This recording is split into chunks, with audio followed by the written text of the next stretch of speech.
말씀은 창세기 48장 15절에서 22절 말씀인데 각 단어들에게 정신을 집중해서 15절에서 22절까지 자매님들이 먼저 한 절 읽고 형제님들이 다음 절 읽고 해서 22절까지 같이 읽겠습니다. 자, 성경 읽습니다. 15절부터 읽습니다.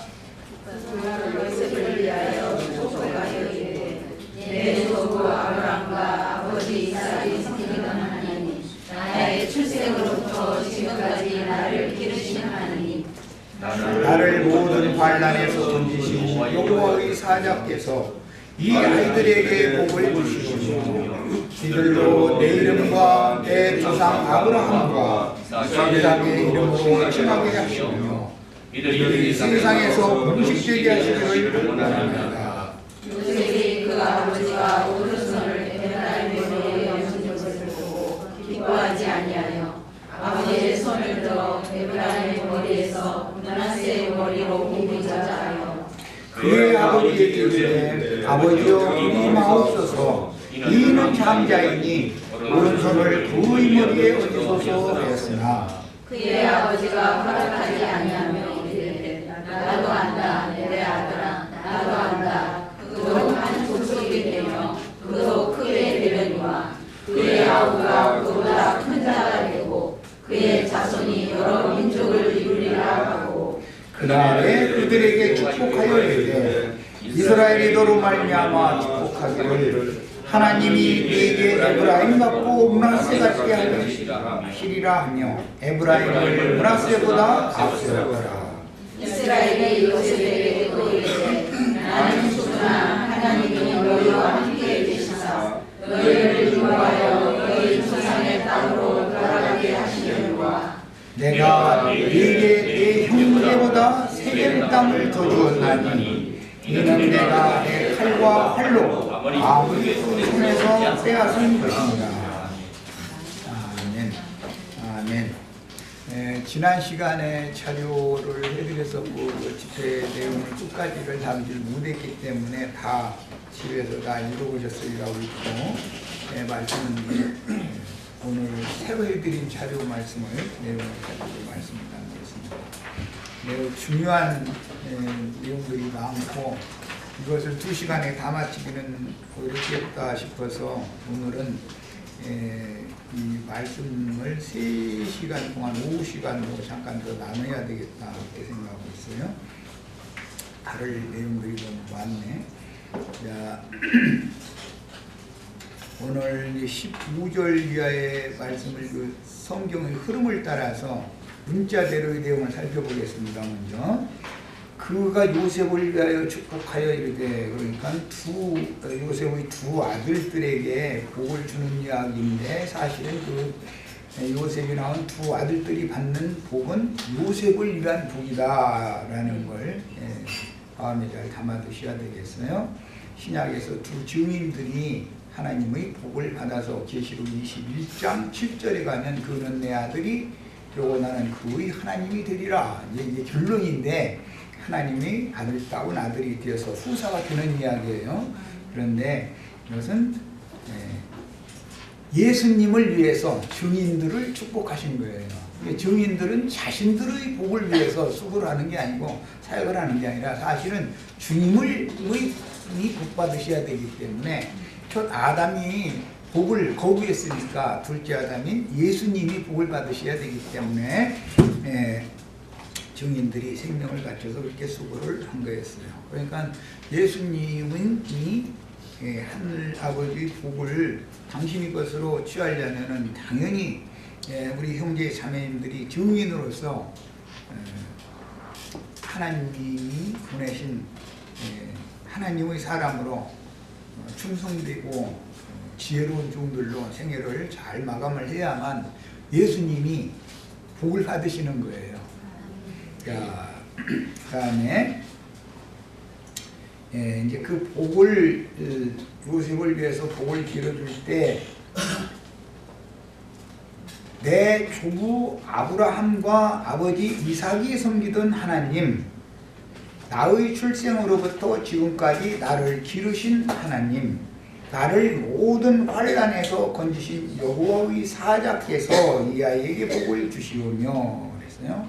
이 여호와의 사자라는 건 말씀이 육신이 되신 예수님을 상징하는 거예요.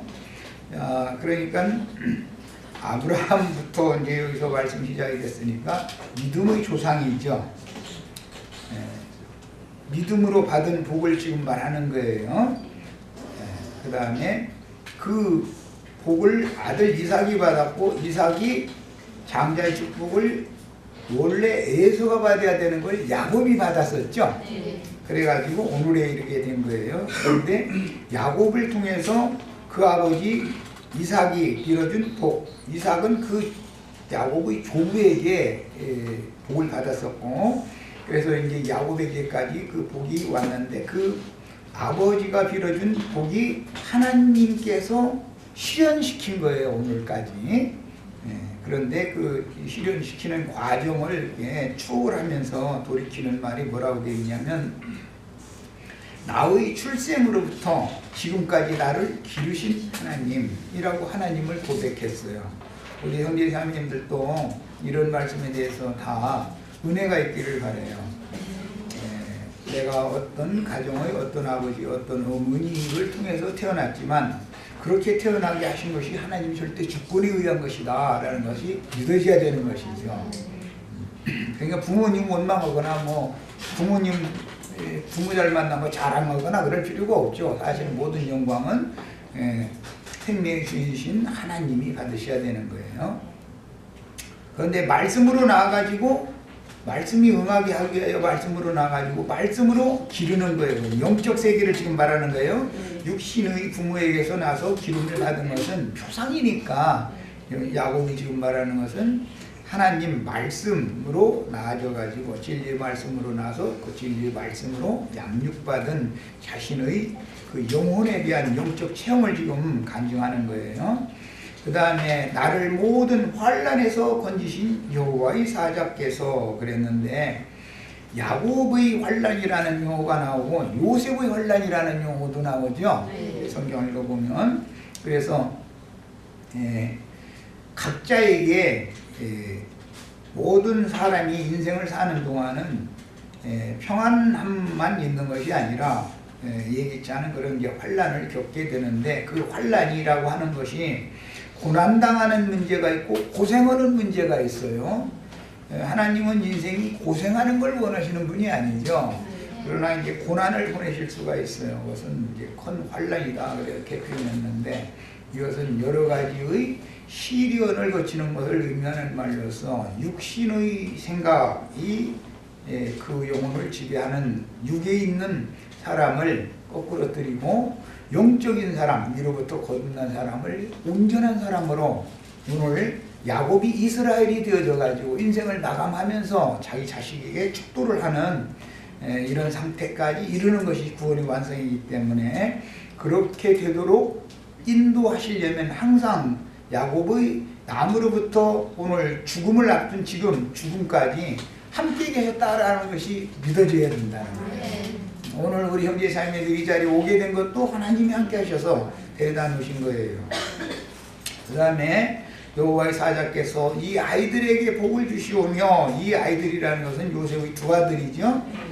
육신적인 계생으로는 므낫세가 맞이고 에브라임이 차자지만, 오늘 이제 말씀에 의하면 차자인 에브라임에게 우선을 얹고 축도를 했고, 육신적인 맏아들인 므낫세에게는 좌손을 얹고 축도를 했기 때문에, 이제 이하로 내려가는 말씀을 보면 요셉이 아버지가 눈이 어두시니까 잘 못 봐서 이런가 보다 싶어서 므낫세에게 오른손을 얹으시라고 권하니까, 내가 몰라서 그러는 것이 아니다. 나도 내가 지금 어근 맡겨서 오른쪽을 왼편에 있는 아이에게 손을 얹어놓은 것, 나도 그렇게 하고 있는 걸 내가 다 안다라는 말은, 지금 이 축복 말씀은 육신의 눈으로 축복하는 게 아니라 마음 눈을 통해서, 영을 통해서 축복하는 내용이다라는 걸 알 수가 있는 거예요. 이제 중요한 말씀이 나왔습니다. 이제 그런데 복을 어떻게 주느냐? 내 이름과 내 이름은 야곱이 이스라엘이 된 이름이죠. 아브라함이 아브라함이 되었던 것처럼 이삭만 이름이 바뀌지 않았죠. 야곱의 조부도 아브라함이 아브라함이 되었잖아요. 이삭은 이름이 바뀌지 않았어요. 야곱은 이스라엘이 돼요. 현재 이스라엘이 축복을 하는 거예요. 야곱의 겉사람은 야곱이었지만 지금 축복하는 사람은 이스라엘이 하고 있는 거예요. 속사람이 하고 있는 거예요. 내 조상 아브라함과 이삭의 이름으로 칭하게 하시오며, 여기 칭하게 한다. 이게 공부라며 쳐놓습니다. 오늘은 주로 이 말씀을 중점적으로 많이 말씀을 나눌 것이고, 야곱을 이스라엘이 되게 하신 하나님, 아브라함을 아브라함이 되게 하신 하나님, 이삭 아브라함을 통해서 나온 이삭의 복을 주셨던 하나님의 이름으로 칭한다라고 하는, 여기 칭한다라고 하는 이 용어는 히브리어로 카라라고 하는 단어인데, 이것은 일컫다 라는 뜻이에요. 부르다라고 이제 번역했는데, 49장 1절을 한번 보고 오겠습니다. 야곱이 그 아들들을 불러 이르되, 여기 불러, 이게 칭한다 같은 뜻이에요. 카라라고 하는 단어가 같은 거예요. 이 용어는 원래 창세기 2장에서 하나님이 아담이 독초하는 것을 보실 때 마음에 좋지 않으셨기 때문에 배필을 지어주시려고 했는데, 먼저 짐승들 중에서 아담의 배필이 될 어떤 짐승이 있는지를 확인을 시켰죠. 먼저. 그랬더니 아담의 배필이 될 짐승이 아무것도 없었죠. 그러니까 그 짐승들 보고 네가 이름을 그럼 지어줘라 그랬더니, 아담이 부르는 그 이름이 그 짐승들의 이름이 되었다. 거기서부터 시작이 된 거예요. 거기다 부르다라는 게 카라라는 거예요. 어떻게 칭한다 이거예요. 넌 호랑이라고 하면 호랑이가 되는 거예요. 넌 고양이 하면 고양이가 되는 거예요. 이렇게 칭했다라는 거예요. 이것은 일컫다 그런 뜻이에요. 일컫다. 그런데 짐승의 이름을 지어주는 내용과 아담의 옆구리에서 갈비뼈를 꺼내가지고 또 아담의 배필될 여자를 지어서 이끌어다 아담 앞에 데려다 놓으니까, 이는 내 뼈 중의 뼈, 살 중의 살이로다 하면서 이름을 여자라고 부르리라 라고, 여자라고 부르다, 거기도 부른다는 말이 나왔어요. 그러니까 이 부른다라는 것은 칭하다 이 말이에요. 그런데 그 여자를 통해서 땅에 하나님의 저주가 임하는 금령과를 아담이 먹게 되었죠. 그 다음에 에덴 동산 밖으로 쫓아내기 전에 짐승을 잡아서 무화과나무 잎으로 만든 치마를 벗기고 짐승 가죽으로 새 옷을 해서 입히시면서 아담 보고 그 여자를 이름을 다시 지어서 부르게 했더니 하와라고 이름을 새로 불렀죠.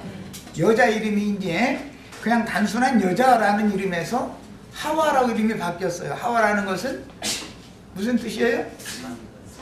산자들의 어머니라는 말이에요. 자, 그러니까 모든 산자들의 어머니. 하나님은 죽은 자들의 하나님이 아니라 모든 산자들의 하나님이에요. 그러니까 어머니가 자식을 낳으려면 당연히 아버지가 씨가 누구의 씨를 받았느냐, 짐승의 씨를 받았느냐, 하나님의 사람의 씨를 받았느냐에 따라서 산자들의 어머니가 될 수도 있고 죽은 자들의 어머니가 될 수도 있죠. 예수님이 세상에 오셔서 죽은 자는 죽은 자들로 장사하게 하고, 그것은 짐승들은 하나님 오실 땐 전부 인간이지만 짐승으로 본다는 건 말이에요. 짐승들은 영적으로 다 죽은 것으로 보는 거예요. 그래서 이성이 없단 말이에요. 짐승은 이성이 없죠. 사람은 양심이 있기 때문에 모든 걸 이성적으로 판단을 하는 거니까 이제 그 차이점을 하나님이 이제 지적을 해 주셨었어요. 그래서 산자들의 어머니라고 하는 여자도 새 이름이 필요하고 남자도 새 이름이 필요하다 이거예요. 첫째 아담이 마지막 아담, 둘째 아담, 예수로 바꿔야 된단 말이에요. 흙에서 난 자는 아담이죠. 흙에서 취했죠. 첫 아담은. 예수님은 하늘로부터 났다. 나는 위로부터 났다. 이렇게 말씀하셨어요. 흙에서 난 자가 아니죠. 그러니까 흙에서 난 자가 구속받아서 하늘로서 난 자로 바꿔져야 되는 거예요. 배필도 짐승 여자가 아담과 짝이 될 만한 사람 여자야 된단 말이에요. 사람인 여자, 여자인 하와가 되어야 된다. 산자들의 어머니가 되어져야 되는 거예요. 그 이야기를 하는 거예요. 이게 성경의 구속사의 아주 중요한 단락이다 하는 걸 마음에 담아두세요. 자, 그럼 칭하게 한다라는 건 일컫다라는 용어인데, 이 말은 셈주고의 문화에서는 어떤 가문의 가장의 족보에 후사로 등록이 되느냐의 여부는 굉장히 중요했어요. 만약에 그건 이제 우리나라 민족들도 셈족이었기 때문에 아버지는 같은 아버지라 할지라도 첫 자식은 호적에 등재가 되지 않았죠. 족보에 올릴 수가 없었어요. 그렇게 되면 과거에 시험도 못 봐요. 사람 노릇을 못 하는 거예요. 그러니까 가장 중요한 건 뭐냐? 어떻게든지 해서 훌륭한 가문의 집안의 남자, 그 대가집이면 그 대감의 족보에 내 자식을 올려야 된단 말이야. 어떻게든지 해서. 그래야 사람다운 사람이 되는 거예요. 사람 노릇을 하는 거예요. 그런 개념에 칭한다라는 말은 그 족보에 등재한다 그 말이에요. 사실은. 여기서는 야곱과 아브라함과 야곱이 아니지 이스라엘과 아브라함과 이삭의 하나님의 이름으로 지금 칭하라 그래 칭하기를 축복을 빌어줬으니까 아브라함, 이삭, 야곱의 섬기던 하나님의 족보에 이 두 아이를 등재시켜 주세요. 지금 그 말이에요. 그렇지 않으면 사람이 아니에요. 하나님의 사람과 짐승 인간이 나오죠. 짐승의 수, 사람의 수. 짐승 사람인 것 같이 겉모양은 똑같은데 속은 짐승일 수가 있죠. 겉모양은 짐승같이 보이는데 속이 사람이어야 된단 말이에요. 그러니까 칭한다라고 하는 말은 일컫는다. 누구의 자식으로 인정한다. 그러려면 입적이 필요하단 말이에요. 입적이. 어떤 아내가 여자가 혼인을 하면 그 남편의 족보에 등재가 돼야죠. 혼인을 했는데 남편의 족보에 등재하지 않고 자식을 낳으면 남편이 죽을 때 자기 자식에게 또는 자기 자신에게 유업이 있어요? 없어요? 없어요. 없는 거예요. 청구할 방법이 없죠. 법적 근거가 없으니까. 이런 것을 잘 생각해 보셔야 돼요. 그러니까 이 말은 무슨 뜻이냐? 하나님의 법에 따라서 정식으로 하나님의 족보에 등재시킨다 그 말이에요. 칭한다라는 말은 너무너무 중요한 말이죠. 그러니까 우리가 예수를 믿어서 구원받았다 하는데 사실은 하나님의 권속이 아닐 수 있죠.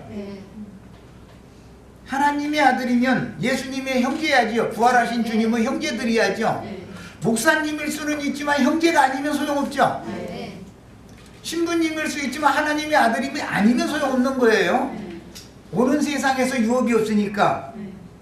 이해하셨어요? 지금 말하고자 하는 의도를? 성경이 말하고자 하는 의도는 이런 거예요. 그래서 여자는 반드시 혼인을 하면 친정아버지가 사돈댁에다가 호적을 파서 넘겨주죠. 자기 사위의 명의로 넘겨줘요. 그래야 자기 딸이 낳은 자식을 호적에 등록을 시켜놔야 나중에 나라의 보호를 받아서 학교에 갈 나이가 되면 학교도 보낼 수 있고 공무원도 될 수 있고 다 할 수 있는 거잖아요. 혼인을 시켜놓고 나서 사돈댁에서 우리 호적에 입력 시켜주겠다. 그 말은 나는 며느리로 내 가족으로 인정하지 않겠다. 그런 뜻이겠죠. 근데 자식을 낳고 그랬으니까 그냥 살아. 그냥 살다가 죽으면 내 자식도 나도 남편이 남긴 유업을 한 번도 받을 수 없단 말이야. 등재가 돼 있는 아무것도 아닌 여자지만 등재가 돼 있는 여자 것이 되는 거예요. 그 여자의 자식들 것이 되는 거예요. 이해하셨어요? 이것은 하나님 나라의 유업과 관계가 되는 얘기다 이 말이야. 그러니까 이들로 내 이름과 내 조부 아브라함과 아버지 이삭의 이름으로 칭하게 해달라고 축복 기도를 하는 얘기는 하나님의 아들로 입적시켜주세요, 등재시켜주세요, 그 말이다 말이에요. 호적 등록을 시켜주세요, 그 말이에요. 자, 그 다음에 그 사람들이 이들이 세상에서 번식되기를 원하나이다. 짐승인간들이 번식되는 것이 하나님의 뜻이 아니다, 그런 말이죠.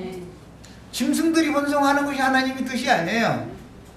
하나님의 아들로 입적된 후사권이 있는 자들이 생육하고 번성하는 것이 하나님이 원하시는 뜻이다, 이 말이에요. 창세기 1장 26절로 28절 사이에 보면 우리가 우리의 형상과 우리의 모양대로 사람을 만들고 그로 땅을 정복하며 모든 생물을 다스리게 하자 하시고 복을 주시며 가라사대 생육하고 번성하라. 이게 복을 받았죠. 그가 누구냐? 하나님의 사람이다, 그런 말이야. 네. 하나님이 자기 형상과 자기 모양대로 만들었다. 창세기 1장에 보면 이랬어요. 하나님의 형상은 그리스도의 형상을 말하는 건데, 그리스도의 형상이 형제 자매님들 속에서 이루어져야만 하나님의 모양으로 만들어지면 이 육의 장막을 본 날 속사람이 신령체로 덧입혀져서 완전하게 만들어지면 주와 함께 영광 중에 나타나서 하나님의 나라를 유업으로 상속받을 수 있는 후사권이 있다, 그 말이에요. 이렇게 중요한 말이에요, 이 말이. 예? 자, 누가 번식되기를 원하느냐? 이들이 번식되기를 원한다, 이렇게 했어요. 이들은 요셉의 두 아들들이에요, 지금. 예. 그러니까 구약시대에는 야곱이 낳은 12아들들이 이방인들의 번성보다 야곱의 12아들들이 번성하는 것이 하나님이 기뻐하시는 뜻이에요, 구약시대에는. 그러나 야곱의 12아들들의 번성이라는 것은 하나님 나라를 세우는 하나님의 자녀들이 번성하는 것에 대한 표상이고 모형이고 그림자인 것이지, 신약시대에 예수님의 증인들이 나가서 전도를 해서 영적인 하나님의 자녀들이 생육하고 번성하는 것이 하나님의 지금 뜻이다, 그래요. 이런 말이야. 이건 실제적인, 야곱의 축복의 시련은 이렇게 하는 것이다.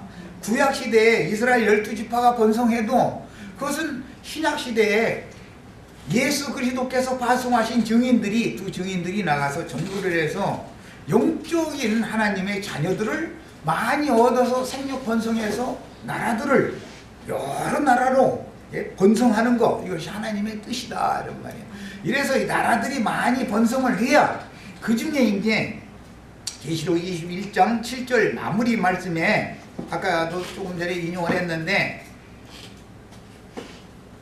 신부성으로 인도한 인도자들이 있죠. 하나님의 말씀과 저희 가진 증거를 인하여 목배임을 받은 자들이에요. 그들은 내 아들이 되고 나는 그들의 하나님이 되리라. 아무의 하나님이 되는 게 아니란 말이야. 기독교인들의 하나님이 된다고 되어 있지 않아요. 이기는 자들을, 신부를 어린 양께 중매한 이기는 자들이 하나님이 되는 얘기를 하는 것이란 말이에요. 자, 그 다음에 요셉이 그 아버지가 오른손을 에브라임의 머리에 얹은 것을 보고 기뻐하지 아니하여 아버지의 손을 들어 에브라임의 머리에서 므낫세의 머리로 옮기고자 하여. 이 말은 요셉은 지금 육신적으로 모든 것을 판단하고 있고 이스라엘은 영적으로 보고 있다라는 것을 알 수 있죠. 아버지가 지금 몰라서 이렇게 하는 게 아니죠. 누가 형인지를 모르는 게 아니에요. 아버지가 다 알고 있어요. 그런데 육신의 눈은 어두웠다는 거예요. 이제 그 아버지가 너무 나이가 많아가지고 잘 보이지 않았다는 거예요. 그러니까 혹시 우리 아버지가 육신적으로 잘 못 보고 이게 내 맏아들한테 오른손을 얹으셔야 되는데 작은 아들한테 오른손을 얹으셨다 싶어서 요셉은 이렇게 봤다는 거예요. 요셉이 눈이 밝은 게 아니라 사실은 이스라엘의 눈이 더 밝은 것이죠. 이스라엘은 그러니까 나도 안다 내가 몰라서 이런 게 아니라는 거예요. 다 알고 이런다는 거예요. 그러니까 요셉보다 야곱의 눈이 지금 현재는 밝은 것이에요. 야곱은 완전한 하나님의 사람으로 완성된 사람이기 때문에 마음 눈이 완전히 밝아져 있는 거예요. 자, 요셉이 계속해서는 말이 아버지여 그림없어서 이는 장자이니, 이는 누구를 말하는 거죠? 므낫세를 말하는 거죠. 장자이니 오른손을 그의 머리에 얹으소서 하였으나, 자, 장자권은 아버지의 오른손으로 죽도록한다라는 걸 알 수 있고, 차자는 왼손으로 죽도록하게 돼 있다라는 걸 알 수가 있어요. 이것은 뭐 예수님 십자가에 못 박혀 죽으실 때 오른편 강도 뭐 왼편 강도 얘기 너무 잘 알지요. 긴 설명이 필요 없어요. 주의 나라가 임할 때에 세베대의 아들들의 아버지가 어머니가 와서 하나는 주의 오른편에 하나는 주의 왼편에 있게 해달라고 그랬다고 그랬어요. 그러니까 세상 나라로 말하면 우정승 좌정승이죠. 자, 그런데 늘 이제 오른편이라고 하는 것은 영의 편을 말하는 것이고, 왼편 하면 육의 편을 상징적으로 지금 말하는 거예요. 자, 그 다음에 그의 아버지가 허락하지 아니하며 이르되 나도 안다, 내 아들아 나도 안다 그랬어요. 그러니까 요셉보다 지금 사실은 이스라엘이 더 밝히 보고 있는 거예요. 그 다음에 그도 한 족속이 되며, 그도는 누구죠? 므낫세예요. 므낫세가 한 족속이 되는 거예요. 이것은 예수님이 이 땅에 오셔서 교회를 먼저 세우실 때는 혈통적인 이스라엘 12지파 중에서 12사도들을 통해서 예루살렘 교회를 세웠죠. 그래서 예루살렘 교회는 유대인들을 위한 교회예요. 그런데 안디옥 교회를 또 세워가지고, 안디옥 교회는 번성했죠. 생육하고 번성했죠. 예루살렘 교회는 생육하고 번성을 교회 시대는 하지 못했어요. 그러나 그도 한 민족이 된다는 거예요. 육신적인 형이었던 베드로도 이제 이렇게 베드로도 한 족속이 되는 거예요. 그러나 바울이 더 큰 자가 된다. 그런 말이에요. 사실 그렇죠. 영적으로도 베드로도 영적인 사람이었지만 바울 사도에게 면전에서 책망까지 들을 정도로 불분명했죠. 베드로는 왜? 유대인에게 보내어진 사도들이었기 때문에 율법 관념이 남아있다. 그러나 바울 사도는 이방인을 위하여 보내어진 사도였기 때문에 완전히 벗어버린 사람이란 말이에요. 빛 가운데 있는 사람이란 말이에요. 그러니까 훨씬 더 밝죠. 그래서 바울이 나중 되는 것 같지만 실제로는 먼저 되는 것이죠. 그 얘기를 하는 거예요. 베드로가 먼저 되는 것 같지만 사실은 기업을 받는 것은 나중에 받죠. 바울은 교회 시대를 받을 수 있지만 베드로는 오늘 천년왕국에서나 기업을 받는 거예요. 자, 그 다음에 그보다 큰 자가 되고 그의 자손이 여러 민족을 이루리라. 그의 아우가 즉 에브라임이 므낫세보다 큰 자가 된다는 거예요. 영적으로 큰 자 작은 자 이야기는 주여 주의 나라에서는 누가 크니까? 라고 질문을 해봤죠. 그러니까 섬기는 자가 더 큰 자다 그렇게 결론적으로는 말씀하셨어요. 섬김을 받으면서 사역을 하는 사람이 큰 자가 아니라 섬기는 자가 더 섬기면서 사역하는 자가 큰 자다 그랬어요. 이게 하나님의 나라의 법칙과 세상 나라의 이 종교적인 법칙은 다르죠. 종교적인 체제 안에서는 말씀을 가르치는 자가 큰 자죠. 그러나 주님의 교회 안에서는 말씀을 가르치는 자가 오히려 섬기는 자인 것이죠. 예수님이 종이나 이스라엘 사람들의 그때 당시까지 관념은 하인이 음식을 이렇게 분배하는 거예요. 음식이 나오면. 예수님은 음식을 분배하는 입장에 있었어요. 제자들은 가만히 앉아서 음식 분배해주면 그거 먹기만 하면 되는 입장이었어요. 그러니까 누가 그냥 이렇게 말씀을 하신 거예요. 그 다음에 이런 이제 실제적인 표현은 바울 사도가 표현할 때 우리는 우리를 전파하거나 우리를 자랑하는 것이 아니라 도리어 우리는 너희를 섬기는 자다 이렇게 표현을 했어요. 그러니까 바울이 그런 표현을 했는데 베드로는 그런 말을 하지 않았죠. 그런 걸 보면 그런 면에 있어서도 베드로가 바울보다 훨씬 더 밝다는 걸 알 수가 있는 거예요. 바울이 베드로보다 훨씬 더 밝은 거예요, 영적으로는. 자, 그 다음에 여러 민족을 이루리라 라는 것은 교회 시대가 이방인의 때가 이루어진다 그런 표현과 같은 거예요. 너무 요약했나 모르겠네. 그날에 그들에게 축복하여 이르되 이스라엘이 너로 말미암아 축복하기를, 이스라엘이 축복하기를 이라는 것은 이스라엘 12지파가 에브라임을 축복할 때 에브라임을 앞세우기를 바란다라고 마무리 축복을 했어요. 교회 중에서 이기는 자들은 이스라엘 12지파를 심판하는 권세가 있죠. 이스라엘이 너로 말미암아 축복하기를 하나님이 이게 에브라임 같고 므낫세 같게 하시리라 하며 에브라임을 므낫세보다 앞세웠더라. 누가 앞서느냐라는 문제는 매우 중요한 문제인데 육신적으로 보면 세례 요한이 사역을 먼저 시작했죠. 그런데 예수님을 소개할 때 그분이 나보다 얼마나 앞섰는 것에 대해서 얘기를 했죠. 그러니까 앞섰다라는 말은 나이가 뭐 몇 살 앞섰고 그런 말을 하는 게 아니죠. 영적 진리에 대해서 깨닫는 바가 훨씬 앞서가는 사람이다 그런 말이란 말이에요. 그러니까 앞서가는 사람 보고 선각자 혹은 선견자라고 그래요. 선지자라고도 그러죠. 선지자. 앞서서 보냄을 받고 앞서가는 사람이다. 그 앞선 사람이 뒤따르는 사람들을 이끌어줄 수가 있는 것이지, 앞선 사람은 자기가 혼자 가는 것 같지만 사실은 그와 항상 늘 계시하시고 깨닫게 하시는 하나님의 영이 함께 해야 된다는 거예요. 그래서 세상에서도 스승과 제자 사이를 그 앞서는 자, 앞서거니 뒤서거니 뭐 이제 이런 표현을 하는데 표현이 그런 뜻이에요. 예수님은 인간 창조를 하기 전부터 스스로 계신 분이니까 뭐 시간적으로 앞서는 것도 봐도 사람만 비교가 안 되죠. 오죽하면은 나는 아브라함이 나기 전부터 있었고 스스로 있는 자다 그러니까 참남한 말을 한다 이러면서 도른도를 치려고 했다고 그랬어요. 그러니까 시간적으로 봐도 예수님이 가장 앞선 분이죠.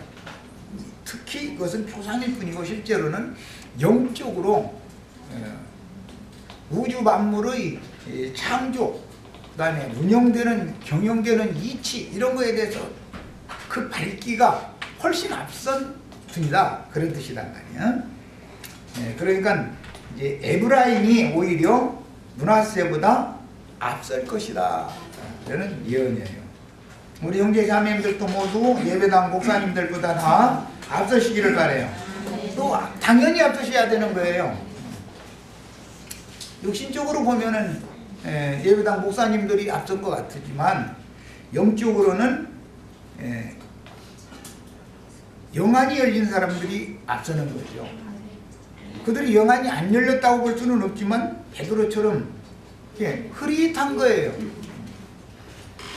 유대인에게 보내진 그 유대인의 회에서 사역을 하는 그 목회자들은 영적인 것 같다가도 육신적이고 아예 육신적이냐면 또 영적인 것도 가끔 있고 이래가지고 사람을 혼동하게 만들지 자꾸. 매사가 명확해야 된단 말이에요. 완전하게 딱 분리되고 갈라져야 되는 거예요. 자, 그 다음에 이스라엘이 요셉에게 또 이르되 나는 죽으나, 지금 자신의 죽음도 예견하고 있죠. 이런 말씀이 이걸 유언이다 그러는데 베드로도 내가 이 장막을 벗어날 때가 임박한 줄을 안다. 그러므로 너희는 이렇게 하기를 바란다 하고 자기 동족들에게 보낸 편지글에서 그런 표현을 했어요. 바울도 자기가 죽음을 앞두고 나서는 내가 이웃신을 떠날 때가 이르름을 내가 안다. 그래가면서 자기 제자들을 속히 오라고 마지막 유언을 남기는 말을 했어요. 자, 예수님이 유월절 때 죽기 전에 그 한 주간 동안 하신 말씀이 복음서의 3분의 2가 넘어요. 마태복음 보면은 특히 3분의 2가 넘는 부분이 그 한 주간 동안 일생을 마감하는 그 한 주간 동안에 하신 말씀들이에요. 그러니까 그만큼 유언이라는 거는 중요한 말인 것이죠. 그 다음에 가장 중요한 말씀이 이제 나옵니다. 나는 죽으나 하나님이 너희와 함께 계시사. 여기는 다 동그라미를 해놨습니다. 하나님이 함께 계시려면 삼일체 하나님 믿으면 하나님이 함께 계실 수 없죠. 하나님 아버지와 아들은 허공 하늘 어딘가 그무자 타고 앉아있고 성령만 왔다 그러면 하나님이 함께 할 수 없죠. 하나님이 함께 하시려면 하나님이 한 분이어야 되는 거예요. 세 분이면서 한 분이다 하면은 하나님이 항상 함께 할 수가 없어요. 이제 함께 하는 문제도 이것은 이제 그 전치사의 표현에 관한 문제인데 속에 함께 하시는 문제도 있고 밖에 함께 계시는 문제도 있어요. 양면이 있는 거예요. 그래서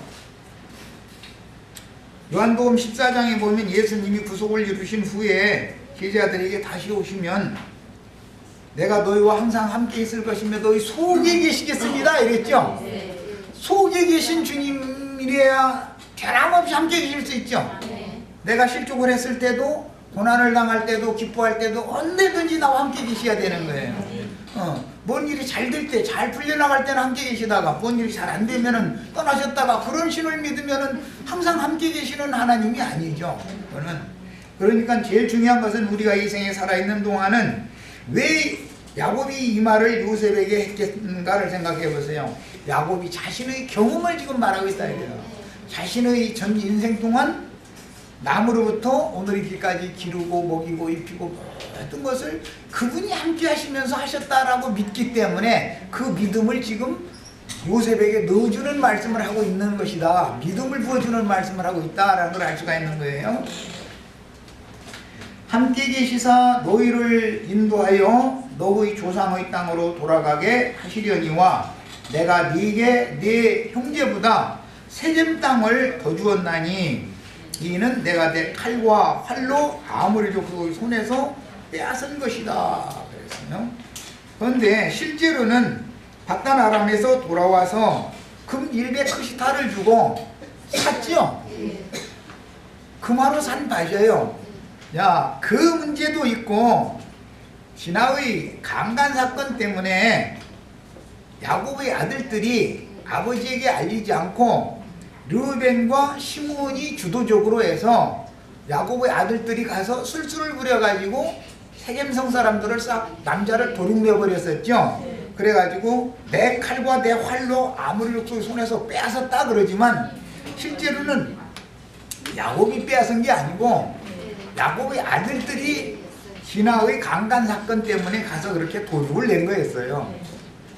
이것은 하나님의 이제 그 신명기와 여호수아서 이런 데 보면은 전쟁 수칙이라는 것이 있어서 전쟁 수칙 율법에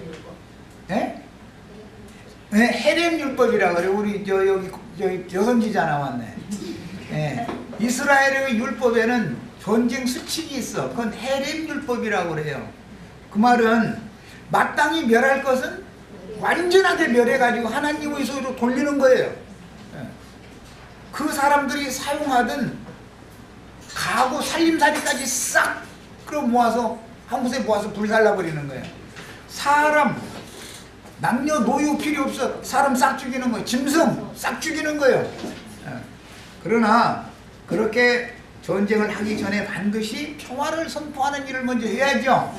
평화를 선포를 했는데 반기를 들면 싹 죽이지만 항복하면 살려두는 것이죠. 어떤 원수라도 그것이 이스라엘의 전쟁 수칙의 헤렘-율법이에요.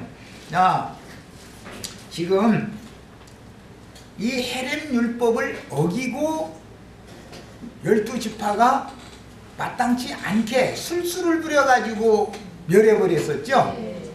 이것은 정상적인 방법이 아니었던 거예요. 이 말은 상징으로서 우리 형제 자매님들, 바울 사도는 헤렘-율법을 율법 말씀대로 지키는 사람이고, 이제 쉽게 표현하려고 그래요. 세례 요한은 헤렘-율법을 율법 말씀을 오해해서 사람의 뜻에 따라서 행하는 거예요. 헤롯에 대해서 헤롯이 하는 것이 문제가 많기는 많죠. 여자가 인류의 반은 여자인데 아내로 취할 여자가 없어서 자기 예수씨를 아내로 취하고 있으면 요거도 먹을 짓을 한 거예요. 그게 뭐 잘했다는 게 아니죠. 예. 그런데 그 문제를 가지고 헤롯은 수치스러우니까 속으로만 칼을 갈고 있었었는데, 그 빌립의 아내 되었던 그 여자는 속으로만 칼을 가는 게 아니라 기회가 딱 오니까 자기 전 남편한테 낳았던 딸 시켜가지고서는 요한의 목을 잘라버렸죠.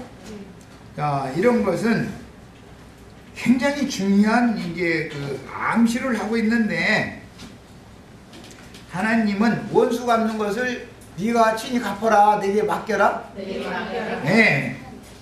내가 갚아야 진짜 원수 갚는 것이지, 네 손으로 네가 분기 충천해가지고 원수를 갚는 것은 너는 믿음이 없기 때문이다. 그들이 세겜성 하몰의 아들 세겜이 비록 강간을 했을지라도 사후에 청혼을 할 수 있죠. 율법에 의하면. 뭐 그렇다고 강간부터 하고 나서 청혼을 하고 또 했다고 또 이러시지 말고 또 다 오해하시면 안 돼요. 그건 그냥 정상적인 방법은 아니에요. 그렇지만 그런 경우에 처녀인 경우에는 반드시 처녀의 아버지에게 몸값을 지불을 하고 처녀를 데려다가 혼인을 할 수가 있는 거예요. 하나님의 법에는. 야, 그런데 그것을 너무 분하다 그래가지고 술수를 부려가지고 다 가서 도륙을 낸 거예요. 그 사건이 야곱은 굉장히 충격적이었어요. 그때 당시로 봐서는. 그런데 이것이 이제 지혜 율법으로 정해질 때는 처녀인 경우에는 몸값을 그 아버지에게 주고 처녀를 데려다가 결혼을 하면 되는 거예요. 결혼을 안 했다는 것이 아니었었죠. 다윗의 아들이 다윗의 딸을 범하고 나물러라 한 것과는 좀 다른 내용이었었죠. 큰 사랑한다고 그 딸을 달라고 당신들이 뭔가 빈물을 뭘 요구해도 다 수긍을 해서 들을 거니까 그 디나만 우리 가문으로 보내달라고, 그리고 우리가 화해해서 서로 이제 통상하고 통혼하고 하자고 그렇게 했는데 안 들었어요. 그것은 헤렘-율법에 어긋나는 짓이다 이거예요. 화친을 청하면 살려둬야 되고 통상통혼을 당연히 해야 되는 거단 말이야. 그런데 하나님의 뜻을 너무 몰랐죠. 이제 이런 것에 대한 근거지만 사실은 야곱이 금 100크시타를 주고 산 것임에도 불구하고 여기에 와서는 내 칼과 내 활로 아무리 손에서 내가 빼앗았다 이렇게 표현을 했는데, 이것은 나중에라도 그 땅은 내가 정상적으로 돈 주고 산 땅이니까 너희가 관여할 수 없다라고 야곱도 지금 인정하고 있다. 세겜성 사람들의 것이 아니다. 이것은 내가 내 자식에게 기업으로 물려줄 수 있는 땅이다라고 지금 야곱도 인정하고 있다라는 걸 알 수가 있는 거예요. 그래서 아브라함이 산 기업에 들어가는 사람과 야곱이 산 기업에 들어가는 사람은 다르죠. 이것은 에브라임 산지 세겜성을 기업으로 받는 사람과 막벨라 밭 구를 기업으로 받는 사람이 다르다. 막벨라 밭을 기업으로 받는 사람이 다르다. 이게 구약 시대의 안식처와 신약 시대의 안식처는 다르다.